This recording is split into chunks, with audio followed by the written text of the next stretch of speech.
So guys और देख लेते हैं जल्दी से। जैसे अपना था d plus minus d equal to क्या आएगा, हमेशा डी आएगा। ये कंफर्म है, ये कंफर्म है। नहीं सॉरी कांट से बोला था ना, कांट से। कंफर्म कैसे? कुछ भी कहा नहीं जा सकता कि कॉन्टिन्यूस भी हो सकता है डिसकॉन्टिन्यूस भी। तो मैं तुम्हें दिखा देता हूँ डिसकॉन्टिन्यूस। मान लेते हैं एक्स इक्वल टू अल्फा पे बात हो रही है, तो एक्स इक्वल टू अल्फा पे जो ये फंक्शन है ये डिसकॉन्टिन्यूस है, या अपना एफ एक्स और प्लस जी एक्स लिखा हुआ है।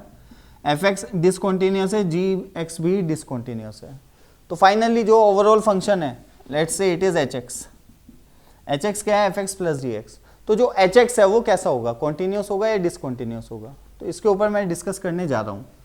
तो देखिए ये डिसकॉन्टिन्यूस है at x equal to alpha. तो मैंने कहा एल एच एल क्या होगा इसका?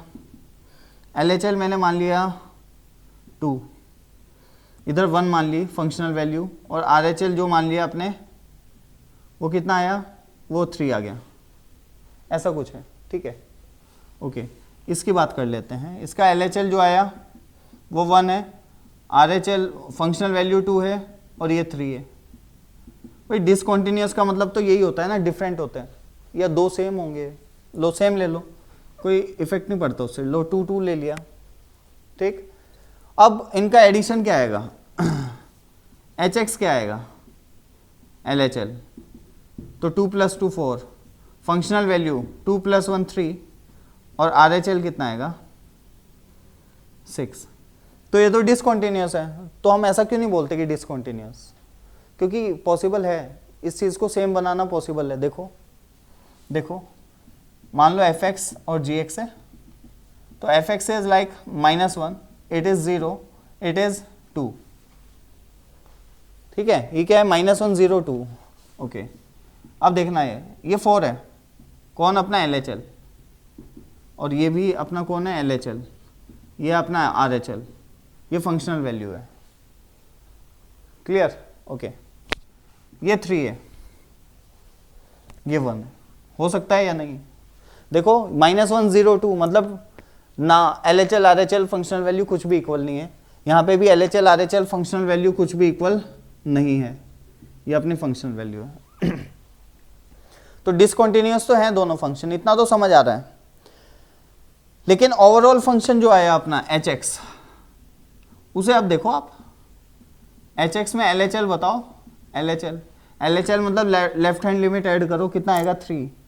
फंक्शनल वैल्यू ऐड करना 0 + 3 3। अच्छा आर एच एल ऐड करना 2 + 1 3। ध्यान से देखो, L H L is equal to R H L and also equal to functional value. सही बात है या नहीं? Functional value L H L R H L सब इक्वल है।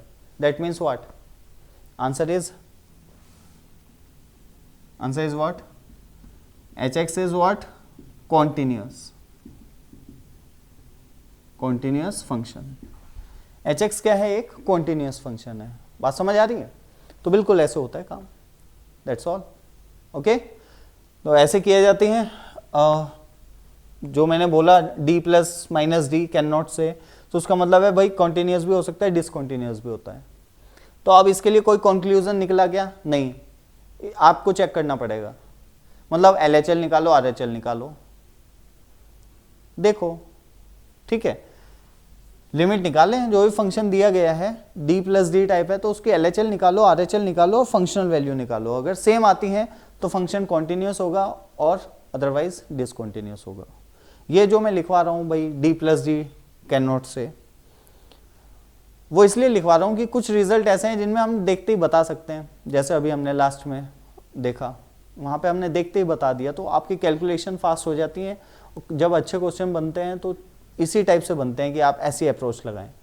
वो लिमिट से करने कई बार डिफ़िकल्ट हो जाते हैं, लेकिन एक बंदा ऐसे अप्रोच कर लेता है तो उसके लिए बहुत इजी हो जाता है, और एकदम सेकंडों में आईआईटी एडवांस के क्वेश्चन सॉल्व हो जाते हैं इन कॉन्सेप्ट से। क्लियर? ओके, ठीक है। अब हम आगे की कुछ पॉइंट्स देख लेते हैं। चलो, ये तो हो गया हमारा कॉन्टिन्यूटी, प्रोडक्ट वाला भी देख लिया हमने, एडिशन और सब्ट्रैक्शन भी देख लिया। अब देख लेते हैं कुछ कंपोजिट फंक्शन, ठीक है। Composite function. कंपोजिट फंक्शन कैसे, जैसे सी एफ अंदर कौन है, सी जी, मतलब जो एफ फंक्शन है it is like f of g x. मैं एफ ऑफ जी एक्स की बात कर रहा हूं। अब जो एफ है ना वो कॉन्टिन्यूस है और जी जो है वो कैसा है, कॉन्टिन्यूस, तो ओवरऑल फंक्शन कैसा आएगा, कॉन्टिन्यूस। फॉग, फॉग कैसा आया, कॉन्टिन्यूस। ठीक है, अगर दोनों ही कॉन्टिन्यूस है तो कॉन्टिन्यूस आएगा, this is for sure. Okay अच्छा, कॉन्टिन्यूस एफ है और ये अपना क्या आ गया, डिसकॉन्टिन्यूस। ठीक है, तो ये तो कैसा है अपना कॉन्टिन्यूस, ये कैसा है डिसकॉन्टिन्यूस। क्या हो सकता है ओवरऑल फंक्शन, तो सोच के देखते हैं चलो। देखो डिसकॉन्टिन्यूस इज लाइक, जब मैं LHL निकालूंगा इसका, LHL वो -1 आ गया, जब RHL निकालूंगा वो 2 आ गया, फंक्शनल वैल्यू निकाली तो वो 3 आ गई। ठीक है, किसके लिए, at x equal to alpha, किसी x इक्वल टू अल्फा की जब LHL निकाला तो -1, फंक्शनल वैल्यू 3, RHL 2। लेकिन हाँ ऐसा हो सकता है, ऐसा हो सकता है बिल्कुल कि जो फंक्शन f(x) जो कि बाहर वाला फंक्शन है ना, वो f ऑफ -1 इक्वल है f ऑफ 3 एंड इक्वल है f ऑफ 2 के। मतलब जो इसके LHL RHL और फंक्शनल वैल्यू आ रही है ना, उन इनपुट्स के लिए जो बाहर वाला फंक्शन है f, वो आउटपुट सेम देता है। लेट्स से f ऑफ -1 इज 5, ये भी 5 और ये भी 5। तो जब मैंने इसमें पूरे फंक्शन में, किसमें, f ऑफ g में जब मैंने LHL निकाला तो इसने क्या आउटपुट दिया LHL में, इसने कहा मैं तो -1 बनूंगा। और फिर f ऑफ -1 ने क्या बताया कि मैं 5 हूं, बात खत्म। अब मैंने आया फंक्शनल वैल्यू पे, तो जैसे ही मैंने x को अल्फा पुट कर दिया तो g ने क्या बोला, मैं तो 3 हूं। फिर f ने क्या बोला, f ऑफ 3, भाई मैं, मुझे जब 3 मिलता है मैं 5 देता हूं। यस हो सकता है बिल्कुल। अच्छा, जब RHL से पूछा गया तो उसने कहा कि मैं तो 2 हूं, g ने क्या बोला कि मैं तो 2 हूं भाई। तो f क्या बोलेगा कि f ऑफ 2, जब मुझे 2 मिलता है मैं भी 5 देता हूं। तो ओवरऑल जो आउटपुट आया वो 5 LHL में, फंक्शनल वैल्यू में भी 5 और RHL में भी 5। That means the function is what, continuous. ठीक है, इट इज नॉट नेसेसरी। ऐसा भी हो सकता है कि ये 5 ना आए, ये 8 आ जाए, दे आर नॉट इक्वल। तो ऐसे केस में LHL 5 आया, फंक्शनल वैल्यू 5 आई, लेकिन RHL 8 आया, तो ऐसे केस में फंक्शन कैसा हो जाएगा, डिसकॉन्टिन्यूअस। बात समझ आई। तो बिल्कुल कॉन्टिन्यूअस भी हो सकता है, डिसकॉन्टिन्यूअस भी हो सकता है। कुछ लोगों को शायद ये बात समझ नहीं आ रही होगी कि जो मैंने अभी लिखा है यहाँ पे, कि ऐसा कैसे पॉसिबल है भाई, x की 3 वैल्यू के लिए y की सेम वैल्यू। यस हो सकती है, sin x होता नहीं क्या, कितनी सारी x की वैल्यू के लिए सेम वैल्यू देता है। sin π/2 बताओ कितना होता है, 1 नहीं होता, होता है, ओके।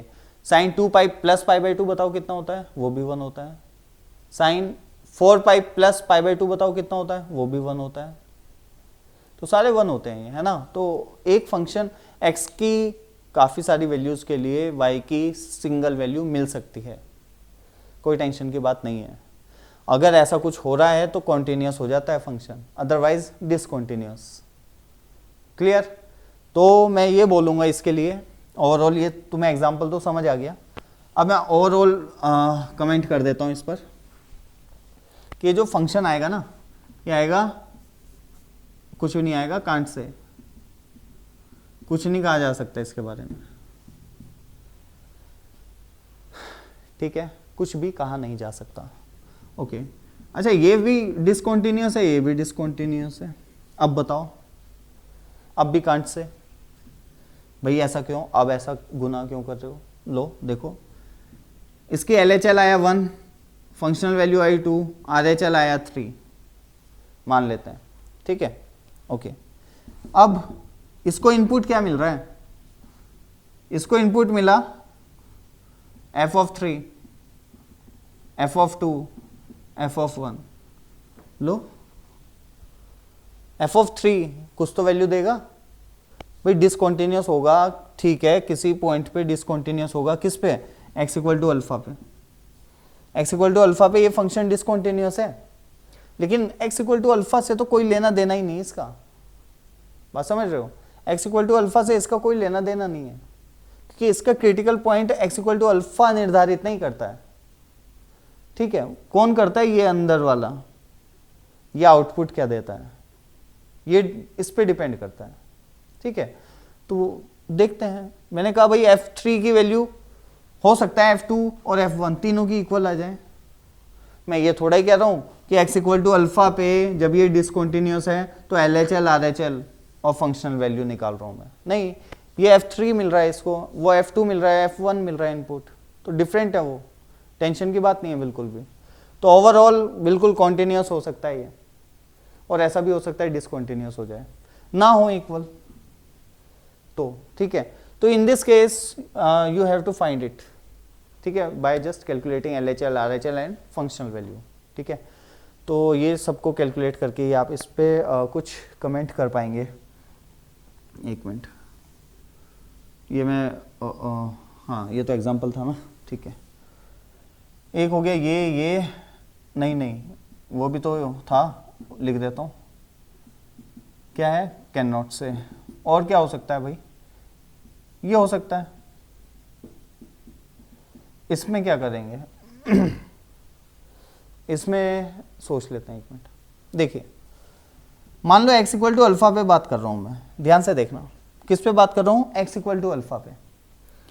तो अंदर वाला तो कॉन्टिन्यूअस फंक्शन है, तो मान लेते हैं इसकी जो फंक्शनल वैल्यू आई वो 2, LHL भी 2 आएगा तो RHL भी 2 आएगा, भाई कॉन्टिन्यूअस है ना, 2 2 2 आएगा। तो जो अंदर है ये जो अंदर है, इसको इनपुट क्या मिलेगा, df2, बात सही है या नहीं। चाहे आप LHL निकालो, चाहे RHL निकालो, चाहे फंक्शनल वैल्यू निकालो, ये जो फंक्शन है ना अपना बाहर वाला फंक्शन, कौन, f, तो वो सिर्फ उसे इनपुट क्या मिल रहा है, 2, सिर्फ इनपुट क्या मिल रहा है 2, तो कुछ तो आउटपुट देगा ना यार, 5 आ गया मान लो, ठीक है, 5 आ गया तो बस ठीक है, बात खत्म हो गई, दैट्स ऑल। जब x अल्फा पुट किया मैंने तो ये तो कॉन्टिन्यूअस था, इसने आउटपुट कितना दिया, 2, तो 2 पे थोड़ा ही डिसकंटिन्यूअस है, समझ रहे हो, 2 पे थोड़ा ही डिसकंटिन्यूअस है, और ये तो एग्जैक्ट वैल्यू हम पूछ रहे हैं उससे, तो उसने एग्जैक्ट वैल्यू दे दी है, आंसर आ गया, तो आंसर आ जाता है ऐसे केस में, क्लियर। और क्या है इस बारे में, इसके बारे में तो अभी डिस्कस करते हैं, इससे पहले आप इसको नोट कर लें और अंडरस्टैंडिंग बना लें, फिर थोड़ा सा और डिस्कस करेंगे, ठीक है, क्या हो सकता है।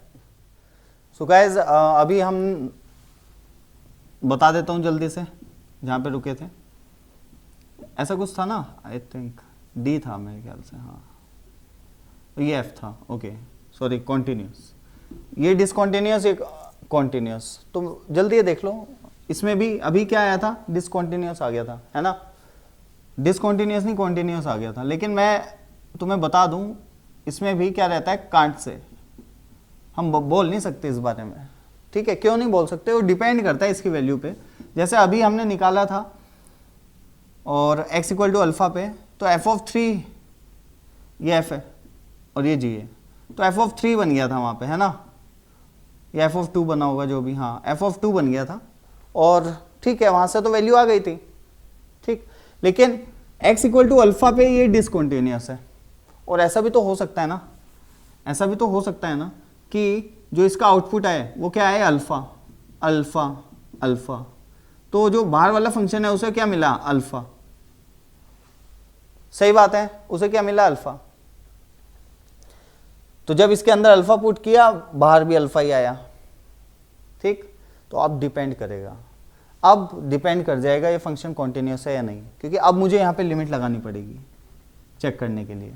जो ये अल्फा है, जो ये अल्फा आया फाइनली, वो लेफ्ट हैंड लिमिट के लिए क्या हल्का सा छोटा तो नहीं है, तो अगर हल्का सा छोटा हुआ, अल्फा माइनस एच हुआ, एच को तो हम 0 डाल देते हैं लिमिट में, तब अल्फा आ जाता है आंसर, लेकिन अब यहाँ पे ऐसा नहीं होगा, अगर अल्फा माइनस एच हुआ, ये अंदर वाला इनपुट, ठीक है, तो आउटपुट जो बाहर वाला फंक्शन है एफ, वो आउटपुट को छोड़ देगा क्योंकि अल्फा पे वो डिसकंटिन्यूस है। और अगर अल्फा प्लस एच हुआ तो कुछ छोड़ देगा, और अगर अल्फा हुआ तो कुछ छोड़ देगा। सही बात है, ठीक है। तो ऐसा हो सकता है कि ये हो अपना अल्फा प्लस एच, ये रहा हो अपना अल्फा माइनस एच, और ये अल्फा हो। तो अल्फा माइनस एच के लिए ये अपना आंसर अलग देगा, अल्फा प्लस एच के लिए अलग देगा, अल्फा के लिए अलग देगा, क्योंकि ये function x equal to alpha not defined है, मतलब डिसकंटिन्यूअस है। या ऐसे समझ लो कि भाई इसका आउटपुट कुछ भी आया है, मान लो बीटा आया है एक्स इक्वल टू अल्फा पे। जब एक्स इक्वल टू अल्फा पे चेक किया तो इसका आंसर आया बीटा बीटा बीटा। देखो कैसे, मान लो लेफ्ट हैंड लिमिट निकाली, एक्स है मान लो, लेफ्ट हैंड लिमिट निकाली, that is at x tending to alpha x. तो कैसे लिखते हैं हम भाई, limit h tending to 0 alpha minus h, तो आंसर को लिख देते हैं alpha. Limit h tending to 0 alpha plus h, तो आंसर को लिख देते हैं अल्फा। और functional value f of alpha is alpha, है ना। ऐसे मान लो, या एक्स प्लस बीटा है मान लो, तो क्या आएगा alpha plus beta, alpha plus beta, ऐसे मान लेते हैं। कुछ अलग भी वैल्यू आ सकती है ना, तो तुम उसमें कंफ्यूज ना हो, इसलिए मैं ऐसा कुछ बता रहा हूँ, अल्फा प्लस बीटा। तो अब मैंने मान लिया जो इसका फंक्शनल वैल्यू आ रही है ना, वो आ रही है अल्फा प्लस बीटा, ऐसा कुछ आ रही है, ठीक है, ओके। लेकिन एक्चुअल में अब ध्यान देने की बात है कि जब लेफ्ट हैंड लिमिट लगाई तो एक्चुअल में क्या मिला था आपको, alpha plus beta minus h. तो जब लेफ्ट हैंड लिमिट LHL निकालोगे ना, तो जो f है उसके अंदर मिलेगा alpha plus beta minus H, और राइट हैंड लिमिट जब आप करोगे तो उसे मिलेगा alpha plus beta plus H, देख सकते हो। और जब आप फंक्शनल वैल्यू निकाल रहे होंगे, ठीक है, तो इसको मिलेगा क्या, f of what, alpha plus beta. And as we know, let's say this function is discontinuous at alpha plus beta। ये जो बाहर वाला फंक्शन है ना, ऐसे मान के चलो कि ये फंक्शन जो है वो डिसकंटिन्यूअस है, किस पॉइंट पे, अल्फा प्लस बीटा पे। तो अगर बाहर वाला फंक्शन डिसकंटिन्यूअस है अल्फा प्लस बीटा पे, तो obviously alpha plus beta minus H के लिए ये कुछ अपना आंसर देगा a, इसके लिए b देगा, इसके लिए c देगा। ऐसा हो सकता है कोई दो सेम आ जाए, लेट्स से दिस, लेकिन एक तो डिफरेंट हो गई, तो ओवरऑल फंक्शन कैसा हो जाएगा, डिसकंटिन्यूअस हो जाएगा। समझ आई मेरी बात। लेकिन अगर ऐसा हुआ कि अल्फा प्लस बीटा के लिए ये फंक्शन कॉन्टिन्यूअस है, तो ये ना फिर वो वाला बन जाएगा, कॉन्टिन्यूअस एंड डिसकंटिन्यूअस। तो इसमें भी चेक करना पड़ता है ना, सॉरी, कॉन्टिन्यूअस इंटू कॉन्टिन्यूअस, अंदर कॉन्टिन्यूअस बनेगा ये तो, और ओवरऑल आंसर क्या आ जाता है उसमें, कॉन्टिन्यूअस। तो फिर ऐसा कुछ बन जाएगा। तो बात सिर्फ इतनी सी है कि भाई आपको चेक करना पड़ेगा, जिनमें मैंने आपको बताया है कि यू हैव टू चेक, जहाँ पे मैंने लिखा है कैन नॉट से, ठीक है, वहाँ पे चेक करना पड़ेगा, और जहाँ पे नहीं लिखा है वहाँ पे कोई टेंशन की बात है ही नहीं, ठीक है, ओके। अब हम एक दो क्वेश्चन देख लेते हैं जल्दी से, ठीक है। Let's say we have example, fx इज x fractional part of x। इसकी डिसकंटिन्यूटी मुझे डिस्कस करनी है, तो मैंने एकदम से लिखा कि when x is not an integer it is kind of continuous into continuous, that is continuous. क्योंकि फ्रैक्शनल पार्ट इंटीजर्स पे डिसकंटिन्यूअस होता है, अदरवाइज कॉन्टिन्यूअस होता है। तो मैंने कहा continuous into continuous, continuous. When x is integer it is continuous and discontinuous, and overall discontinuous. क्या डिसकंटिन्यूअस होगा? नहीं। क्यों, क्या बोलेंगे? If x equal to 0 it is continuous, if x is not equal to 0 it is discontinuous. क्या होता है c into d में, c इंटू डी जब आता है तो मैं कॉन्टिन्यूअस फंक्शन को देखता हूं कि ये कहां पे 0 हो सकता है। जहां पे ये कॉन्टिन्यूअस फंक्शन 0 हो जाएगा वहां ये कॉन्टिन्यूअस बन जाएगा ओवरऑल। तो x बिलोंग्स टू क्या है, इंटीजर्स। इंटीजर में ऐसा इंटीजर कौन है जिसको इसमें पुट करूं तो ये कॉन्टिन्यूस फंक्शन जीरो हो जाए, तो x इक्वल टू जीरो। तो x इक्वल टू जीरो के लिए ये कॉन्टिन्यूस फंक्शन क्या हो गया, जीरो। तो ऐसे केस में ओवरऑल फंक्शन क्या हो जाता है, कॉन्टिन्यूस। अदरवाइज किसी भी इंटीजर वैल्यू के लिए ये जीरो नहीं होगा, तो ओवरऑल फंक्शन कैसा रहेगा, डिसकंटिन्यूअस। सिंपल है। ओके, नेक्स्ट देखते हैं एक क्वेश्चन, मैं इसको हटा रहा हूँ, उतार लेना। एक फंक्शन है ये F x GIF of x into cos 2x minus 1 pi by 2, क्या 2x माइनस 1 पाई बाई 2, ठीक है। ओके, अब बताइए इसमें क्या करें। तो देखो बहुत इंटरेस्टिंग सी चीज़ है, ये कैसा फंक्शन है, कॉन्टिन्यूस है। तो एफ एक्स जो है ना वो किस टाइप का है, डिसकॉन्टिन्यूस एंड कॉन्टिन्यूस टाइप। कहाँ पे, when x is an integer, और एफ एक्स है continuous into continuous type when x is not an integer. जब x इंटीजर नहीं है तो ये फंक्शन कैसा होता है, कॉन्टिन्यूस, और ये भी कॉन्टिन्यूस, ओवरऑल कॉन्टिन्यूस, तो आंसर आ जाएगा कॉन्टिन्यूस। लेकिन इस केस में क्या करें, इस केस में देख लेते हैं। देखो इस केस को देखो, ओके, इंटीजर्स पे डिसकंटिन्यूअस है। अब मैं देखता हूं कि x की कौन सी वैल्यू के लिए ये जो कॉन्टिन्यूअस फंक्शन है वो जीरो बन सकता है, x की किस वैल्यू के लिए कॉन्टिन्यूअस फंक्शन जीरो बन सकता है।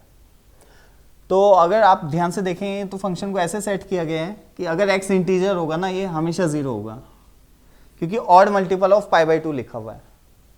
x इंटीजर होगा तो हमेशा जीरो, क्या, cos pi by 2, cos 3 pi by 2, cos 5 pi by 2, minus pi by 2, minus 3 pi by 2, कुछ ऐसा ही बनेगा अगर x इंटीजर होगा तो। और हर जगह कॉन्टिन्यूस फंक्शन ये क्या हो जाएगा, zero.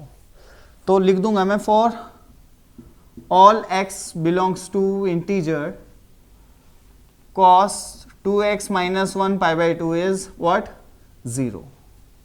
Hence fx is continuous everywhere, हर जगह कॉन्टिन्यूस है, मतलब x बिलोंग्स टू r के लिए। क्योंकि डिसकॉन्टिन्यूअस कहां पे हो सकता था, इंटीजर्स पे, और इंटीजर्स पे ये जीरो हो रहा है, बात खत्म। ऐसे में c इंटू डी वाला जो केस है, जब कॉन्टिन्यूअस फंक्शन जीरो हो जाए तो फिर तो मजा ही आ जाता है। और हर एक x बिलोंग्स टू इंटीजर के लिए ये कॉन्टिन्यूअस फंक्शन जीरो है, और ये अगर जीरो है तो उन सभी पॉइंट पे फंक्शन कैसा हो जाएगा, कॉन्टिन्यूअस। तो देखा, hence F x is continuous everywhere. Okay, तो थोड़ा आइडिया लग गया होगा कि इस चैप्टर में हम किस टाइप के क्वेश्चंस को टैकल करेंगे, राइट। तो नेक्स्ट जो अपना लेक्चर होगा उसमें हम और डिस्कस करेंगे, क्वेश्चंस पे आएंगे अब, ठीक है। अभी तक हमने सारी थ्योरी मैक्सिमम कवर कर ली है, अब थोड़े से क्वेश्चंस देखेंगे, देन जो थोड़ी बहुत थ्योरी बची हुई है, कुछ थ्योरम्स वगैरह हैं, उन पे वर्क करेंगे। ओके, अब जस्ट क्वेश्चन देखने की बारी है। ओके, डन, आज के लिए इतना ही।